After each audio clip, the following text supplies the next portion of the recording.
Shalom. Sekali lagi shalom. Puji Tuhan. Saudara-saudara yang dikasihi Tuhan, hari ini adalah hari yang istimewa karena kita ibadah di penghujung bulan ini dan juga penghujung semester ini. Itu artinya minggu depan kita sudah ada di semester yang baru di tahun 2020. Nah, saudara-saudara yang dikasihi Tuhan, tema khotbah pagi ini terinspirasi dari perayaan Kasih Medan ketika tanggal 25 dan 26 kita di Gor Astana. Ketika Aaron Sur kemudian menyanyikan satu pujian yang berkata, "Kuduslah Tuhan." Kata-kata itu sangat memberkati saya, dan kebetulan saya dengan Ibu Gembala berberkatan. Kemudian saya bilang, "Ibu Gembala, saya gampang judul khotbah yang benar." Dan karena itu ketika pulang sepanjang jalan dan sampai sini saya mulai memikirkan tema ini begitu menarik. Dan tema itu adalah Tuhan atas segala. Tuhan atas segala. Saudara-saudara yang dikasihi Tuhan, Tuhan atas segalanya ini berbicara bahwa seluruh dunia ini dan segala isinya, termasuk kita yang adalah ciptaannya, adalah berarti Tuhan berkuasa, atau dengan kata lain kita ini adalah milik Tuhan. Tuhan atas segala-galanya, berarti segala sesuatu yang terjadi di dunia, segala sesuatu yang terjadi atas hidup kita, maka Tuhan di atas segala-galanya. Berarti Tuhan tak terjangkau, Tuhan tak terbatas, Dia maha kuasa, Dia segala-galanya. Tuhan atas segala-galanya. Itu berarti tak ada yang bisa menandingi Tuhan. Nah, karena itu saudara, dua ayat firman Tuhan menjadi dasar renungan kita di dalam Matius pasal 10 ayat 29 dan 30. Mari kita lihat dua ayat ini. Matius 10 ayat 29 sampai 30. Mari kita lihat dua ayat ini.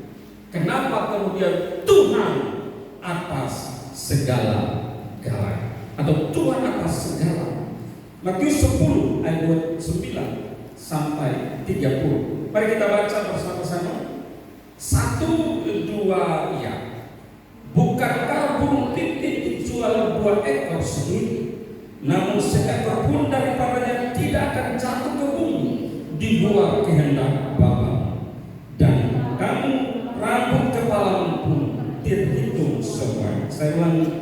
Bukankah burung pipit dijual 2 ekor sendiri, namun seekor pun daripadanya tidak akan jatuh ke bumi di luar kehendak Bapa.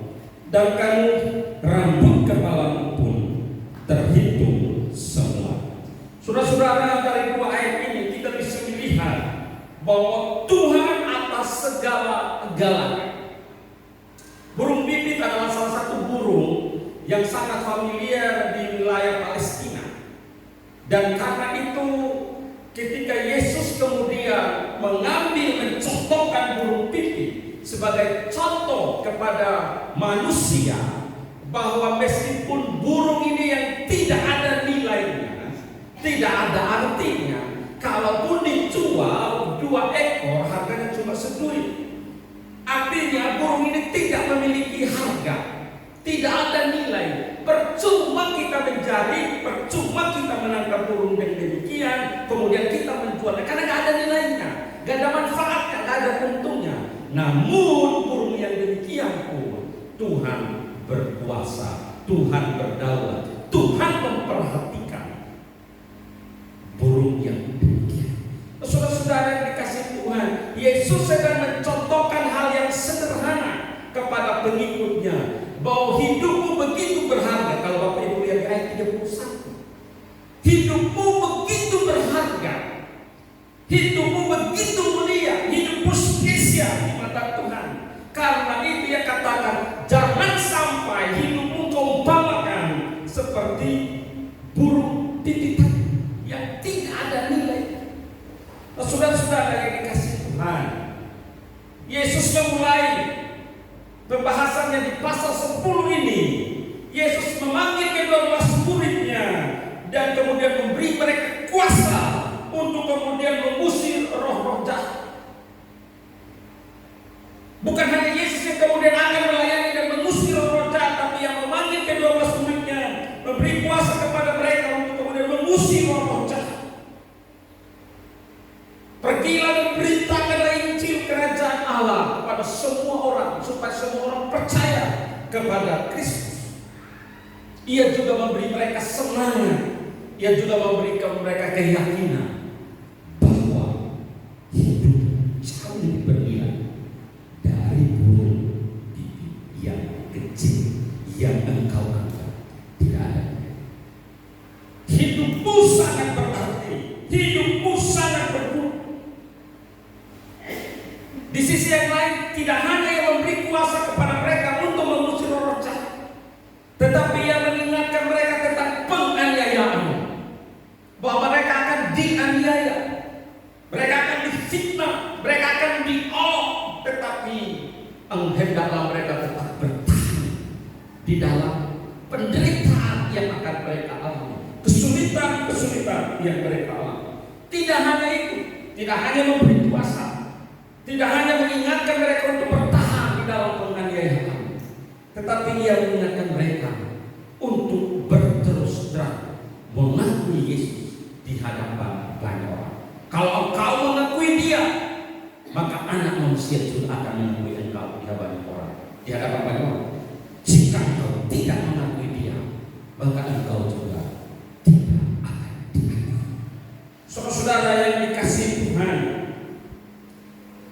kalau kita lihat di belakang ayat 26 sampai 33, kita akan menemukan bahwa ada ancaman sebagai anak-anak Tuhan. Selama kita mengiring Tuhan, ada banyak ancaman. Ancaman yang paling kuat adalah ancaman penganiayaan. Kalau kita lihat di ayat 26, bisa dikatakan engkau harus kuat karena akan ada penganiayaan. Dan banyak anak Tuhan tidak tahan terhadap penganiayaan. Penganiayaan itu apa sih? Penganiayaan yang paling sering kita alami adalah kesulitan-kesulitan yang kita alami. Pergumulan-pergumulan yang kita alami seringkali membuat kita tidak tahan untuk kemudian menyangkal Kristus. Tidak tahan untuk kemudian berkata Tuhan tidak sayang dengan aku.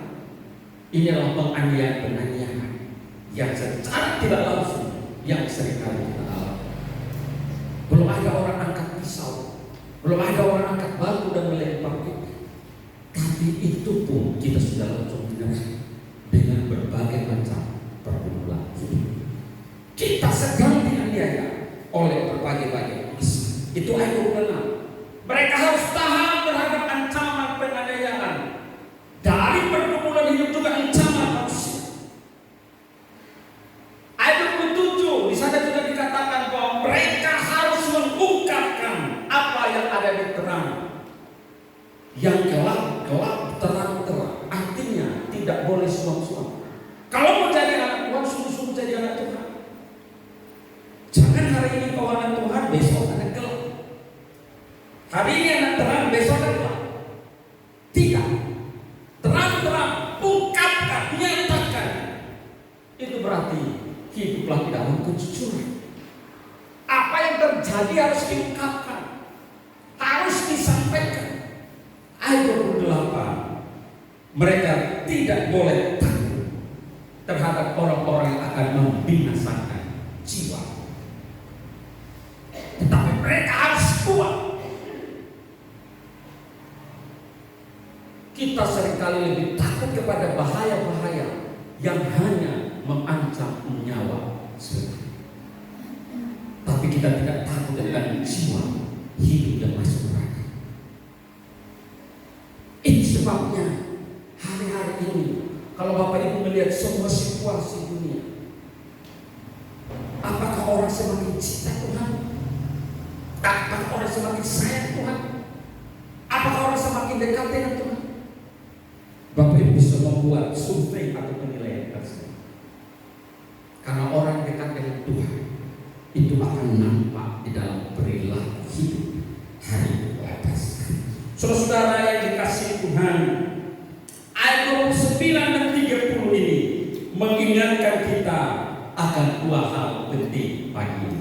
Hal yang pertama, kalau lihat Tuhan atas segala sesuatu, maka yang pertama ayat 29, Tuhan mengawasi kita.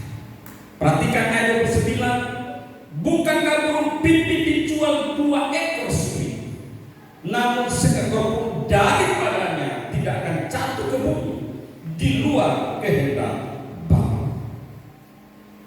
Ayat ini memberi indikasi atau memberi makna kepada kita bahwa di dalam perjalanan hidup kita Tuhan senantiasa mengawasi akan hidup kita. Katakan amin. Bapak Ibu, mau dimanapun Tuhan mengawasi kita. Amin. Dalam sebuah situasi Tuhan mengawasi kita. Tuhan mengawasi kita dan mengetahui segala sesuatu tentang kita. Itu berarti sama seperti burung pipit tidak mungkin jatuh kalau bukan kehendak Bapa. Burung saja yang diciptakan tidak segambar dan serupa dengan Allah. Hidup dan matinya juga ada dalam kendali Tuhan. Apalagi Bapak, Ibu dan saya yang adalah ciptaan yang segambar dan serupa dengan Dia. Itu berarti dimanapun kita berada, Tuhan mengawasi kita. Semua keadaan hidup kita Tuhan perhatikan. Berarti di dalam semua sisi. Bahkan Daud pernah berkata, kemana aku dapat pergi menjauhi roh? Terbang ke langit yang tinggi pun di sana engkau ada. Ke dalam langit sekalipun yang paling dalam engkau ada. Bahkan Daud katakan, dalam lubangku sekalipun engkau ada. Itu berarti Tuhan perhatikan kita. Tuhan awasi semua gerak hidup kita. Tuhan perhatikan seluruh hidup kita.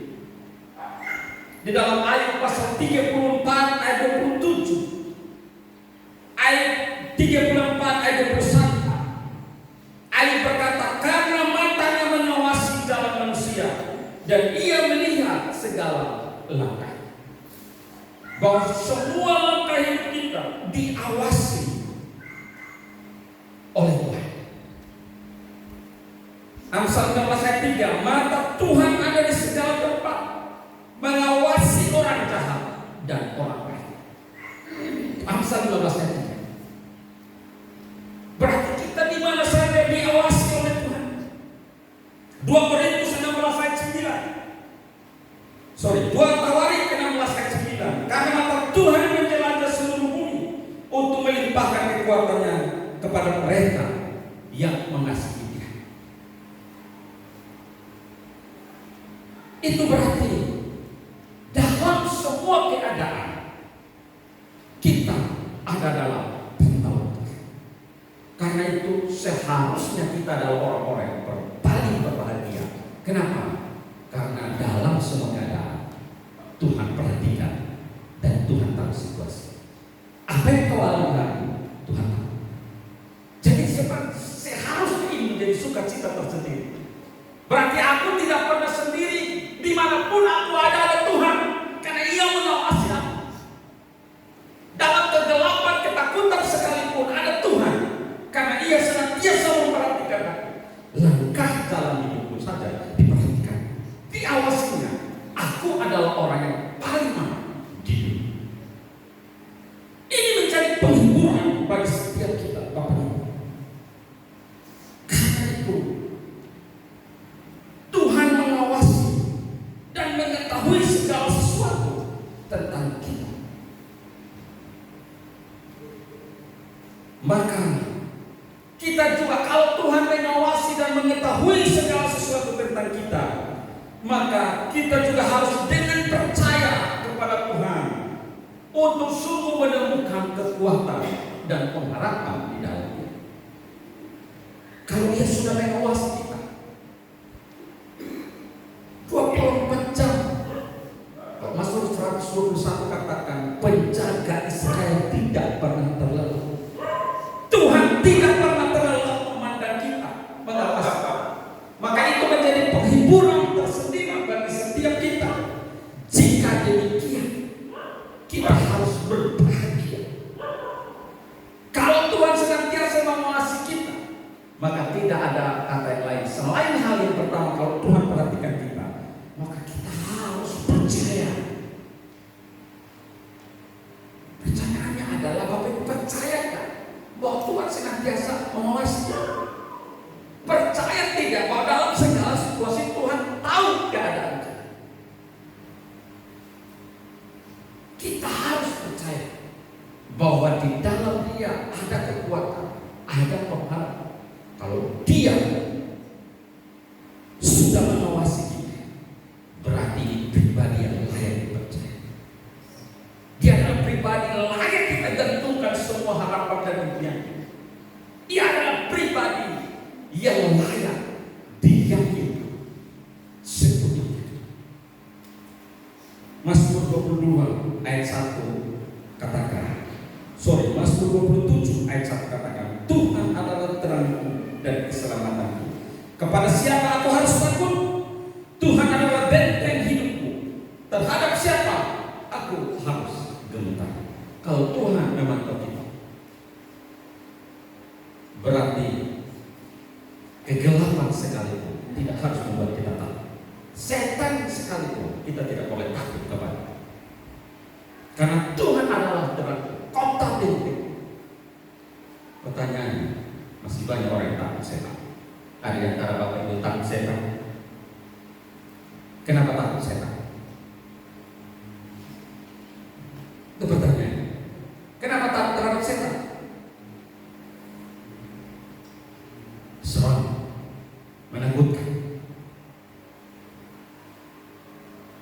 Atau setan juga gak berani lagi mendekati Bapak Ibu karena kita lebih kesetanan daripada setan. Jadi setan pun takut.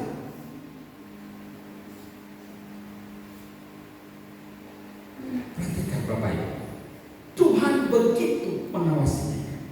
Kalau Dia terus mengawasi kita, selain suatu kebahagiaan, berarti Dia pribadi yang layak dipercaya. Amin. Yang layak untuk dipercaya. Makanya akan memberi kekuatan kepada kita. Dia kota benteng kita, Dia perlindungan kita. Maka kita tidak perlu gentar terhadap apa.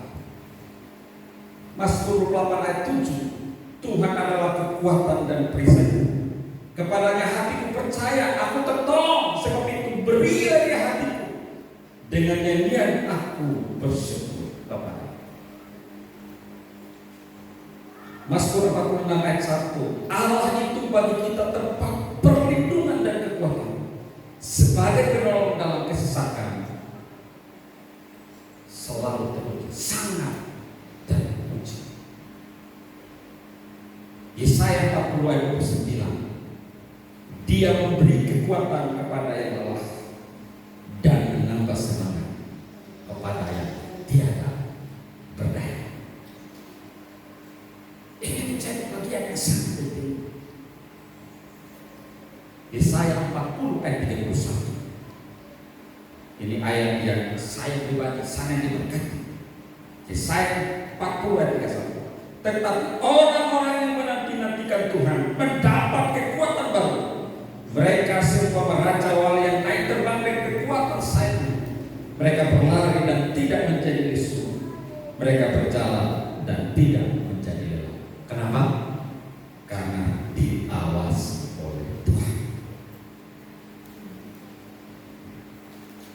Karena diawasi oleh Tuhan. Ini menjadi bagian yang sangat-sangat penting banget. Tuhan atas segala sesuatu.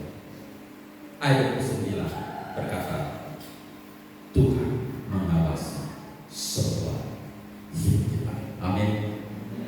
Karena itu jangan takut menghadapi apapun, di mana, karena Ia mengawasi. Kalau segala sesuatu terjadi, pasti atas 9, tidak mungkin burung pipit itu jatuh tanpa atas kehendak Bapa. Itu berarti segala sesuatu yang terjadi atas kita ada dalam kontrol Tuhan. Amin. Maka tidak usah takut menjalani hidup ini. Tuhan kontrol, Tuhan perhatikan, Tuhan peduli, Ia awasi seluruh hidup kita. Maka Ia pasti memberikan solusi yang terbaik. Yang kedua, ayat 30. Ayat 30 apa yang dikatakan di sana? Dan kamu rambut kepalamu pun terhitung semua. Ada yang pernah berkaca dan menghitung jumlah yang rambut di kepalanya? Ada? Kenapa? Gak pernah hitung. Terlalu banyak. Yang selalu dihitung adalah rambut gugur yang banyak sekali. Rambut gugur selalu dipermasalahkan, bikin samponya kurang gerak, macam-macam. Berarti semua orang berharap rambutnya ini tetap banyak. Kalau boleh jangan berkurang. Tetapi ayat ini berkata, dan kamu rambut yang ada di kepala pun semuanya terhitung oleh Tuhan. Sebenarnya apa arti kata terhitung? Di dalam terjemahan yang lain bisa dikatakan terpelihara. Terpelihara. Rambut Bapak Ibu Tuhan pelihara. Dengan baik. Poin yang kedua adalah Tuhan memelihara kita. Saya ambil dari kata terhitung. Tuhan memelihara kita. Rambut di kepala kita Tuhan pelihara. Bagian yang sangat berharga bagi seorang manusia. Rambut itu memiliki nilai yang sangat penting bagi manusia. Itu sebabnya kalau rambutnya mulai berbadan dicat supaya tetap hitam. Tidak ada laki-laki yang bobotak kepala. Gak ada juga ibu-ibu yang bobotak. Maka ada dan ya kan, wig, rambut palsu supaya kelihatan karena rambut berharga. Kata yang dipakai adalah terpelihara, dipelihara. Kalau rambut saja Tuhan pelihara, apalagi hidup kita begitu dipelihara oleh Tuhan. Berarti semua yang kita butuhkan Tuhan siapkan, Tuhan beri kepada kita. Mazmur pasal 23, Mazmur yang sangat terkenal. Bapak Ibu hafal Mazmur 23? Tuhan adalah gembala, takkan kekurangan aku. Ia memberikan aku apa? Hafal? Ia memberikan aku di padang yang berumput hijau. Ia menyegarkan jiwa. Berarti Tuhan pelihara. Tuhan tidak pernah lalai sedikit pun atas hidup kita. Rambut kita dipelihara. Rambut di kepala kita terhitung kecil sekali satu helai. Bahkan kita anggap tidak terlalu penting. Tuhan memelihara hidup kita. Matius 6 ayat 26. Apa yang di sana dikatakan? Tuhan sangat memelihara hidup kita. Karena itu Matius 6 ayat 26 katakan, pandanglah burung-burung di langit yang tidak menabur dan tidak menuai, dan tidak mengumpulkan bekal dalam lumbung, namun diberi makan oleh Bapamu yang di surga. Bukankah kamu jauh melebihi burung-burung itu? Ini bicara tentang pemeliharaan Tuhan. Dia tidak hanya mengawasi kita, tetapi yang kedua adalah Ia memelihara. 1 Petrus 5 ayat 7, apa yang bisa dikatakan?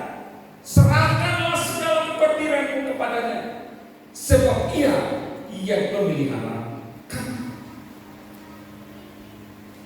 Berarti apa yang perlu kita takutkan sebenarnya? Kalau Ia sudah awasi kita, dilanjutkan dengan bahwa Ia memelihara akan kita. Bapak Ibu ingat kisah tentang Yusuf ketika ia dijual oleh saudara-saudaranya. Ia dijual kepada saudara-saudara ke Mesir. Setelah di sana ia dijual lagi kepada Potifar. Kemudian ia berpuasa, terjadi masa kelaparan dan saudara-saudaranya datang dan ketakutan menghadapinya. Apa yang Yusuf katakan kepada mereka? Kamu mereka-rekakan hal-hal yang jahat. Kejadian 50 ayat 20. Memang kamu telah mereka-rekakan yang jahat terhadap aku, tetapi Allah telah mereka-rekakannya untuk kebaikan, dengan maksud untuk melakukan seperti yang terjadi sekarang ini, yakni memelihara hidup suatu bangsa yang besar.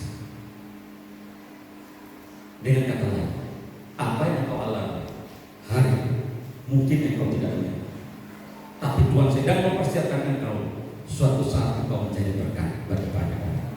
Sekarang kau tidak mengerti, tapi suatu saat engkau akan mengerti bahwa engkau sekarang seperti ini, supaya kemudian menjadi berkat bagi banyak. Tuhan pelihara akan hidup. Yesaya 46 ayat 4. Sampai masa tuamu aku tetap diam, dan sampai masa putih rambutmu aku menggendong kamu.